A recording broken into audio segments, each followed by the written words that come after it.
my number or the time that typically pops up in my life has been 8:04. Right.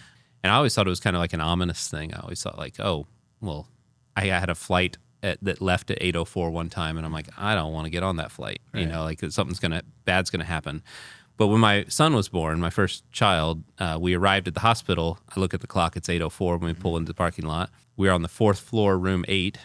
And the doula asked me, like, how much do you think he's going to weigh? And I said, 8 pounds, 4 ounces on the dot. Yeah. And sure enough, 8 pounds, 4 ounces exactly. And so I've always had this thing with numbers and number 8:04.